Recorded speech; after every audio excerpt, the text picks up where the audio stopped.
Chris to all rangers, a fire has been reported at Ocean Park in New Zealand. Cause is unknown. The facility's evacuation system is down. About 30 people are still trapped inside. Our mission is to rescue them. Got it? Roger! Greetings, I'm Solidus-Skully, and welcome back to the Burning Rangers commentary. A new location, a new place to explore. And again, while you might say that a lot of the game's environments are typically those of, very stalwart industrial, mixed with a bit more vibrancy given the lighting on display here, I gotta say, I really do love how Burning Rangers' visual design really does make these areas very distinct. Again, it captures some of the water park elements, even though we are in maintenance corridors, quite nicely, with the aquatic theming, and even the coloration, actually, which I think is quite nice. Obviously you do see bits and pieces of the aquatic structure coming into play right here with the swimming controls. So, what I'm basically just trying to say is that I love how detailed the areas are, but in turn also how they accurately reflect what area you're in. Obviously, I think, again, I don't know if it's, would be appropriate for me to say this, but I kind of feel like had the game been longer, Sonic Team probably would have had to, I guess, maybe cut down on some of the details they have with these areas, because, I feel like in any other sort of action game they would have had, say, let's be generous here, say, 12 levels or so, they probably would have had to skimp out on the detail, or at very least the very distinctive level themes and set pieces and structure of the game. Whereas Burning Range, as short as it is, just kind of feels like it's able to give the level these, bits of detail and all that, without skimping on, proper level design or anything else, so it's a difficult balance to meet, and at the same time, I guess you could say that it's an argument of short and replayable versus, a lengthy game that's gonna justify the $60 to... well, let's be honest here, how much a new game costs in Australia right now? Prices of $110, newly released, so... yeah, it's really difficult for me to recommend this game, because, it's fun, but, the only way you're gonna be getting your bang for your buck is through emulation. I would recommend, a port onto, a digital port onto modern consoles, but again, that doesn't seem to be a thing, so... I'm saddened, like the survivor who nearly died by fire, but isn't now. I'm saved. Oh, well, I wish we were saved too. With the port of Burning Rangers for the PC, Dreamcast, and Wii. Although, to kind of, again, reiterate some trivia I mentioned in the review, yeah, Burning Rangers was initially going to get, a PlayStation Network, Xbox Live Arcade port, similar to what Nights into Dreams had, but, yeah, sadly that never ended up happening, because I guess the sales of Nights into Dreams PSN port was, not that well received, or didn't do as well as Sega had hoped, so, yeah, no port for us. And I do think, it's really difficult for me, because again, like I brought up beforehand, the Sega Saturn is a console that was difficult for some developers to work for. I don't really know how true that is, since, again, some people have spoken up in their praise for the Saturn and the tools that it gave them, especially in regards to certain transparency layers, which again, if you can see in Burning Rangers itself, and, some other examples in games like Sonic R, Sonic 3D Blast to some extent, and I think even games like Nights into Dreams, again, some of the transparency layers are leaps and bounds beyond anything the PS1 could have put out. But, I don't know if it's those sort of issues that make it a bit difficult to port, but I would think that modern consoles should be able to handle stuff like this. I don't know. Oh, poor thing. Don't worry, I'll help you. What a sweetheart. But, yeah, there was actually a bit of a running subplot in, sorry about that, a bit of saliva got caught in my throat. Anyway, I'll spare you the, gory details of my swishing mouth noises, and, yeah, there seems to be a bit of a running subplot between, Tillis trying to convince Chris about the dolphin's intent, and, nobody else really listening to Tillis. Again, I don't know if she has, some sort of psychic abilities, which, as we'll soon learn in one of the later levels are very much a thing, but, I don't know, for those of you who played Echo the Dolphin, a pretty revered title for the Mega Drive, dolphins with psychic powers are pretty much a thing, which is especially weird, you wouldn't expect a series like Echo the Dolphin to be that, high concept and science fiction-y, but, given the fact that those games revolve around time travel and, fighting for the fate of the human race and, evolution and all that kind of stuff, it is...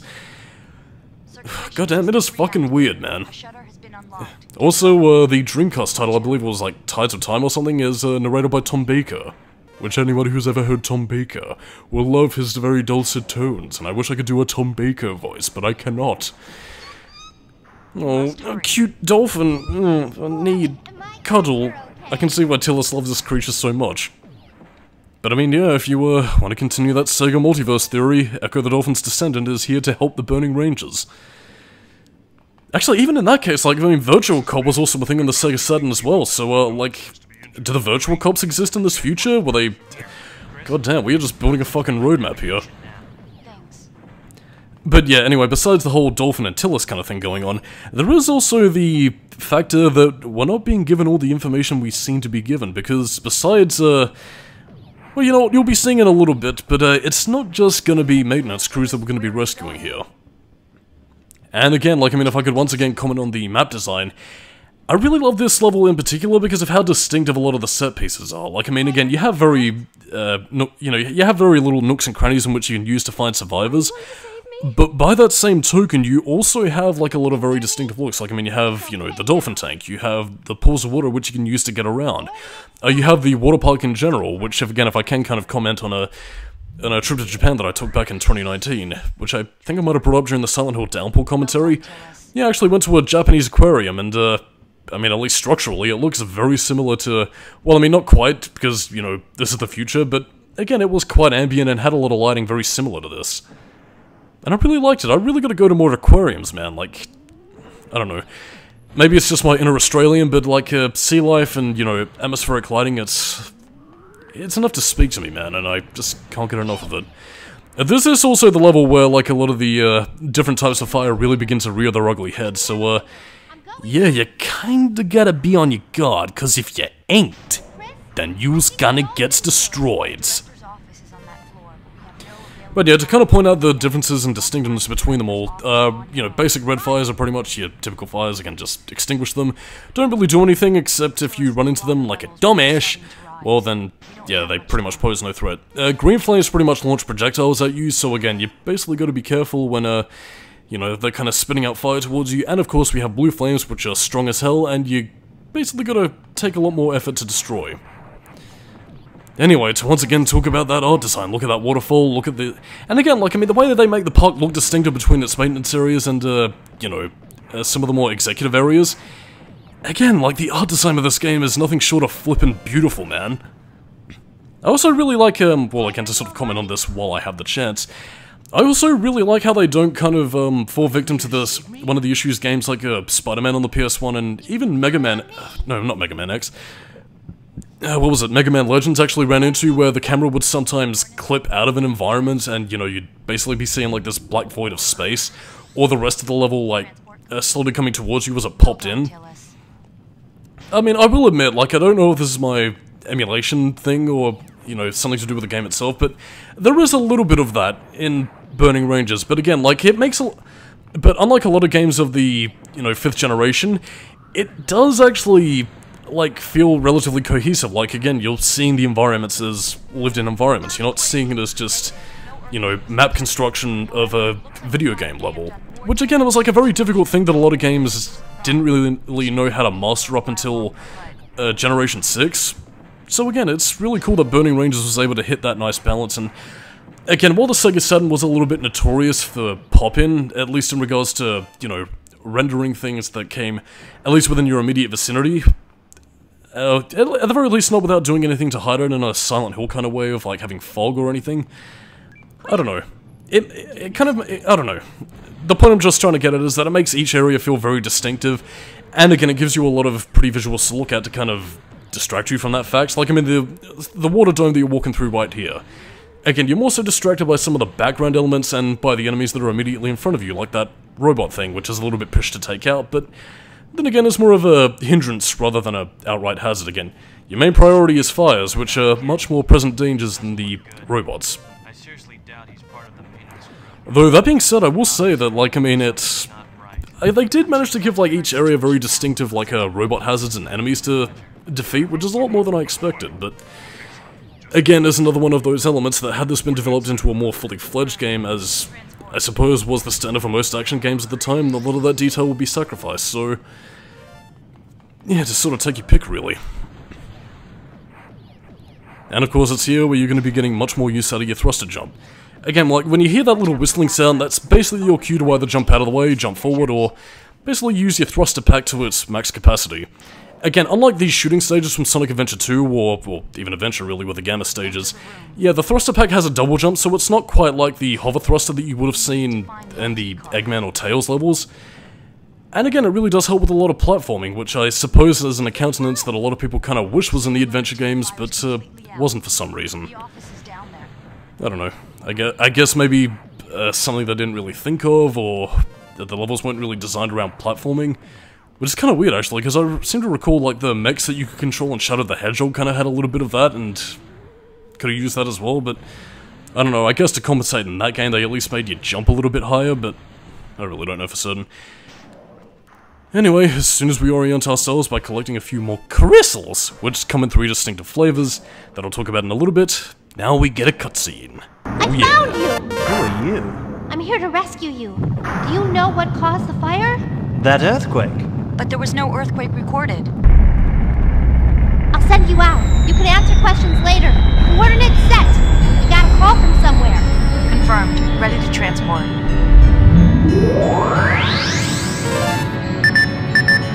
Can anybody hear us? This is security at the recreation area. Is anybody there? We have about 200 visitors trapped inside here. We need help. 200? That's not what our report said. Chris! Tillis, head to the monitor room. We need accurate data, fast. Use the ID card to open the hatch. Okay! So yeah, this was pretty much our main objective. We needed to find the head of security so we could pretty much, well, head of security, head of the POC, whatever. Basically, we needed his keycard so we could access more areas in a very Doom-like structure. And of course, well, now we can find out that there's actually people visiting this park. And safety regulations are gonna have his ass. Although there was actually something I do also want to bring up. This isn't taking place in its own fictional world, it's actually taking place on, well again, Earth. I mean, right now we're currently in New Zealand. Well, okay, well, the game level thing is taking place in New Zealand. That is to say, yeah. Basically, no New Zealand accents, which is quite weird. I guess they didn't really want to bother to localize, or didn't want to bother to go, "Oh no, Tillis, you're coming to rescue me, stinky fish and chips." Don't worry, this won't hurt a bit. Thank you, Burning Rangers! Good! Look how mature you are. Coordinates set. Coordinates confirmed. Transport. Transport complete. You know what, figured I might as well just leave at least one of these in there, and also because it's a really sweet reaction, especially given one of the ending cutscenes that dives into Tillis' backstory. I don't know, like, I mean, I suppose if we were given, like, a Burning Rangers anime, or, like, a more story-based, game, we probably could have seen, like, maybe a flashback to Tillis and Sho's childhood that would have further detailed their trauma, but, I don't know. I guess maybe that's just, all in the realms of my dreams now. A dream where we had more of Burning Rangers, where we could have seen more. More that is lost in the fire. Burn. And, yeah, like, I mean, the robots, like, again, you can take them out rather easily, but at the same time, though, like, these sorts of robots aren't really the sort of hazards you just want to run in front of, because, yeah, in keeping with the traditional Sonic style, in keeping with the one-hit death gameplay style, yeah, it's very action-packed and focused. Kinda losing my train of thought a little bit, but, heck, whatever. I also do really like the radio chatter between team members here, the way you can hear things over the radio. It's, again, like, I mean, it keeps a very lively and, for the lack of a better phrase, realistic tone about itself. But anyway, we're out of time for tonight, so on that note, I am Solidus-Skully, keeping new metal, and hopefully I won't be this rambly on the next part of Burning Rangers. Catch you next time, and let's take a look at some story context. Okay, here I am. Accessing the facility's database. Chris, get ready for the data download. The director said that there was a special event today, and that more than 200 children were invited. Reed and Big are already there for the rescue. I'm going there to help too. You must evacuate. It's too far from your location. We don't have enough time. Chris, the dolphin was saying something about a monster. This may be the key to saving everyone. I'm gonna find out what he's talking about. Monster? Tillis, what are you talking about? Chris, we're not gonna save them all if I don't do anything. I don't want to see another child suffer like I had to. I'm going to save their future. I'm not gonna give up.